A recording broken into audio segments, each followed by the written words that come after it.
she could stay away from people. That's crazy, man. But that's Kim's story. That's Kim's book. That's Kim's book. Then you hear about the fact that he broke Kim's nose on a yacht? Wow, I ain't hear about that. He broke Kim, let's say allegedly, but it was told by people in her camp that he broke Kim's nose on a yacht. So Cassie's story is Kim's story. Cassie's book is Kim's book. Bruh, when y'all look at this thing and saying force, y'all think that he probably threatened to beat her, threatened to do something like that. That ain't what force is. It could come from from his right wrist that he's reminded by Kim all the time now. And looking at this lawsuit, right? And like you said, she did accuse him of abuse in this lawsuit, but she also accused him of sex trafficking in this lawsuit. How you feel about that? Well, he get the sex trafficking because he took her to different states and had her perform sex acts with different, male prostitutes and different people, sometimes against her will. We look at this and we say, well, that was his girl and she did it on her own. She didn't have to. Man, you can't say that. That was a 19-year-old girl that what they call now groomed by an older man. And yes, she got some of the benefits of in New York City. When she put out those pictures of the dude pulling his pants down and it looked like some gay act that was going on, he got on the phone. He said, let me tell you this. When I get back to New York City, if she's on the radio station, he's talking to a radio executive. He said the same thing to he said, nobody that I deal with, nobody that I know is going to do anything with y'all. No business at all. It ain't going to be no artist, no nothing going to come. He's telling people that at a radio station. When we got back to New York City, Wendy Williams was in Philly at a new station. Wow. That's the power he had. Gene also mentioned how Diddy allegedly broke Kim's nose and flew in a surgeon to fix it. I mean, it's all about what he can do, what he can give to people. That's it. Puffy it's all about himself a lot of times, because he never really did nothing for me. I mean, when we were coming up, yeah, we had to do things for each other, but I judge by what happened afterwards. When I was locked up, and here's where Puffy should feel really bad. When I was locked up, Puffy never put a fucking $10 bill, a penny, a quarter in my fucking commissary. He never fucking wrote me a letter. He didn't try to come see me. None of that. I got people like Oprah. She wrote me 3 letters, right? She wrote me 3 letters and sent me 3 of her favorite books, which I love her to this day for that, because those books were so inspiring. And one of them, I'll tell you the name of the books later, but anyway, Tyra Banks writing me. Mark Jacobs wrote me every freaking day. He told me everything that was going on from when he first woke up to the end of the night. What does it came to see me one time? You could have wrote me 1 letter. Even with the movie, they played the shit out of me with that movie. And I'm still rocking, even after they played the shit out of me with the movie. There was some controversy. There's some controversy about that. What was your major issue with your portrayal in the movie? Shit, what? My major issue was I didn't have an issue. I didn't have nothing. I didn't have a case. This is 50.com. The movie went into green light and all that shit without me even being able to pick who played me. I would have never picked Notori Norton, or whatever. What's her name? Notori Norton, whatever. I'm sorry. I don't want to fuck. She ain't got nothing to do with it. She's a nice girl. She's a sweet girl. I don't really know her that well, but she don't have nothing to do with it. But I would have never picked her to play me. You kidding me? I'm such a complex girl. I'm made up of a certain gangster that can't be copied from Brooklyn, and then I'm made up of a certain sexy sophisticatedness that cannot be duplicated. I'm a complex person. Like, Let's go.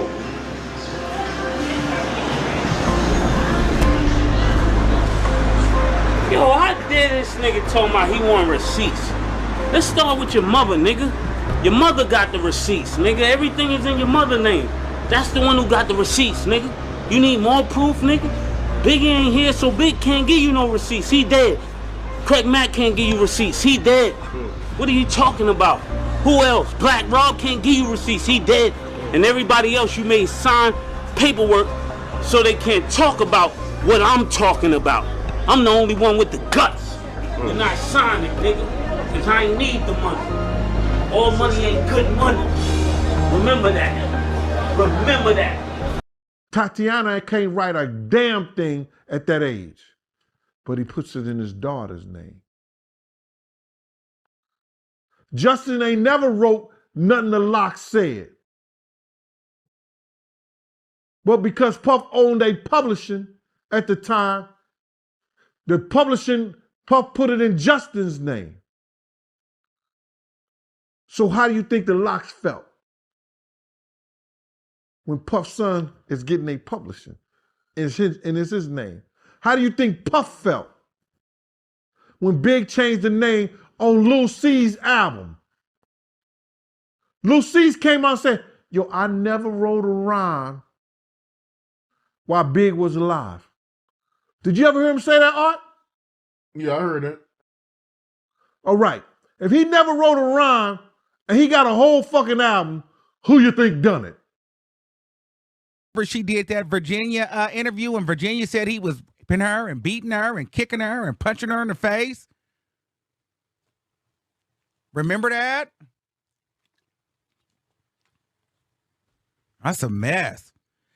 The thief is the worst thing. His hand should be chopped. Her hand should be chopped off.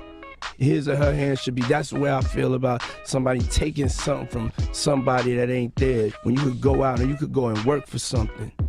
You know, I did one album with Mace.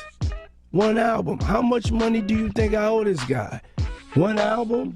And then he became a fake pastor and went and conned people. And then y'all gonna let him throw dirt on the God's name? Mace owes me $3 million. That's facts. I got the receipt. And I'm not gonna go back and forth with Mace. You know what I'm saying? I'm not going back and forth with nobody. I'm just gonna, if I'm here, I'm gonna speak up for my, I'm gonna speak up for my. She did that Virginia interview, and Virginia said he was whipping her and beating her and kicking her and punching her in the face. Remember that? That's a mess. Organ failure and spent 2 months in a coma. He barely pulled through, and he later said his doctors were completely confused as to how he had so many things wrong with him at the same time. But as Jaguar Wright also previously pointed out, it's not just Kim Porter and Al B. Shore. There's actually a long list of people who fell sick or died under suspicious circumstances after they tried to tell the world about Diddy. Andre was writing a book right before he died. Heavy D was working on a book before he died. Kim Porter was working on a book before she died. And Al B. Shore was working on the documentary of his life. And then he goes into a coma. Now, if you read Cassie's lawsuit in full, you probably wondered how she made it out alive and escaped Diddy. Well, according to Jaguar, Kim Porter might have just saved Cassie's life. After Diddy settled his lawsuit with Cassie, Jaguar appeared on Storm Monroe's channel. They didn't sue just Diddy, they sued his corporations. They sure did. And they sued his corporations and sued in her capacity as an employee. When you do that, it triggers commercial liability insurance. Yeah. And it triggers another policy called directors and officers. Okay. And we know he's a director of these companies as the CEO. So now you got two policies. What happens then is it takes away Puffy's ability to settle. It's not his choice no more. So it's no longer personal accountability. It's his organization. It's his organization. And it's no different than like if you hit somebody with your car. Mm-hmm. Let's say you have State Farm. Mm-hmm. State Farm gets to decide to settle, not you. You could say, I didn't run the stop sign. That's not true. They're lying. If State Farm says, we don't care, we did our investigation, we're settling. That's it. That's what happened here. So because they added those claims, the corporate insurance carrier got to say, read over it and say, oh, hell. $38 million somebody made on me. Yeah. I did not make anything. When I said I did Christina Aguilera for free, I didn't do Christina Aguilera for free, but the record label recouped it all. We were in debt at the end of that tour. Yeah, it's pretty crazy. So I worked for free for the first 6-7 years of my career, basically. And also MTV was not paying us. And this is another part that I have that I feel some kind of way about, because MTV since then, in these recent years, has brought back every big cult show, meaning it had millions of followers and it was at least 6 seasons, right? Yeah. Making the Band is one of those. They brought back Real World. They brought back Jersey Shore. They brought back Laguna Beach. Making the Band is the only one that they did not bring back. And Making the Band is the only cult MTV show that made that network, one of them, that they have never played in one rerun. Not one rerun. So I'd like to know why, and if it has something to do with Diddy. Us as talent and also as writers were credited with publishing. So basically, we only get the amounts due since Sony bought our catalog. Okay. So streaming for the past couple years, it's about $800, $900, some in the hundreds, okay? And in order to get that, I have to release him for any claims or wrongdoings or actions prior to the date of the release. I have to sign an NDA that I will never disparage Puff, Bad Boy, Janice Combs, or Justin Combs' music, or EMI, or Sony ever in public.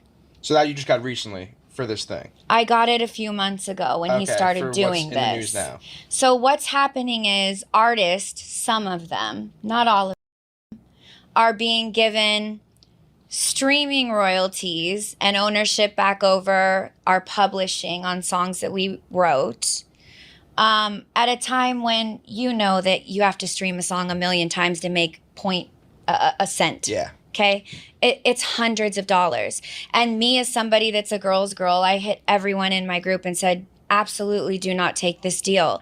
I can get us a show on Hulu right now and talking about boy bands and girl bands, because you have to realize there's a handful, 2 handfuls at most, of boy and girl bands that had platinum albums, 2 platinum albums. Yeah. And that will never happen again. Music nowadays is run by TikTok, and you can maybe get a song to chart well. Albums aren't being made anymore. There aren't conceptual albums like Christina was doing, like Justin was doing.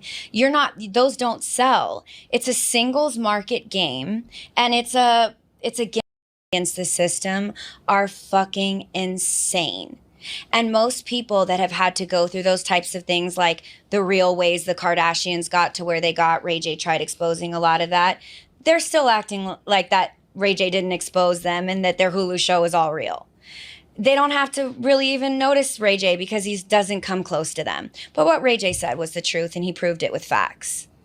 So at the end of the day, we're all just willing to turn a blind eye. Diddy is just literally known as the guy that doesn't pay his artists. And it's funny, and then you move on and you like something that he did on TikTok because he's funny.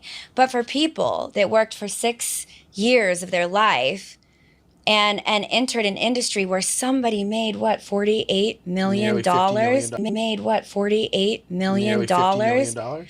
And we didn't even see a penny of that, and we were in thongs and 5-inch heels for years of our lives on stage. And not any of it did we see. And the measly amount of change that MTV paid us, we don't even get to feel any benefit of that because they never brought the show back. And they don't play it in reruns. So we can't even get the hype of, oh, hey, I remember this. They're cult classics. Let me hire her for something. Yeah. Like all of them got, right? Mm-hmm. Jersey Shore kids are making millions of dollars. We were talented kids plucked out of oblivion, and we all had a fucking dream to be at Madison Square Garden and perform, which we got to. And we were not expected to get there. And we're all incredibly talented, every single one of us. So to me, when I read this, I'm basically feeling like you're presenting yourself as the benevolent God that's giving everybody back their music. You've turned a few $100 to sign away my rights to ever tell the story of what I went through again. And there's not going to be an era of girl and guy groups like that ever again with the way that music has transitioned, and I don't know if it will go back ever again to anything that's credible. Yeah, I don't know. I don't really see it. And there's a story there, and Hulu tells those stories, and streaming, Netflix tells those stories, and there's so many paychecks. I offered girls, I called all of them. I offered some of the girls, hey, if you need $800-900, I'll give it to you. Don't sign this. This is just a way to get you to never be able to publicly speak about what we have experienced. And to my knowledge, allegedly, there's only 2 of us from Danity Kane that did not sign this deal. And were there 5 originally? Yeah. And it seems like a lot of other people are too, but you don't see them talking about how great. So much bad business. I think that he has burnt so many bridges. I think this is his karma. You had niggas walking around for cheesecake, tore their careers apart. Some of the people were asking, where's Kim Porter? We don't know what happened to her. Mace fell out with you. Danity Kane. Cassie quietly split.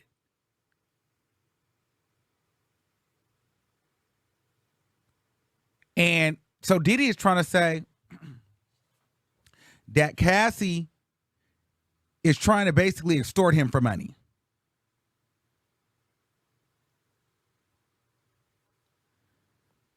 Hold on. I'm sure that the thief is the worst thing. His hand should be chopped. Her hand should be chopped off. His or her hand should be. That's the way I feel about somebody taking something from somebody that ain't there. When you could go out and you could go and work for something. You know, I did 1 album with Mace. 1 album. How much money do you think I owe this guy? 1 album? And then he became a fake pastor and went and conned people. And then y'all gonna let him throw dirt on the God's name? Mace owes me $3 million. That's facts. I got the receipt. And I'm not gonna go back and forth with Mace. You know what I'm saying? I'm not going back and forth with nobody. I'm just gonna, if I'm here, I'm gonna speak up for myself. I'm gonna speak up for myself now. Why the fuck you lying? Why you always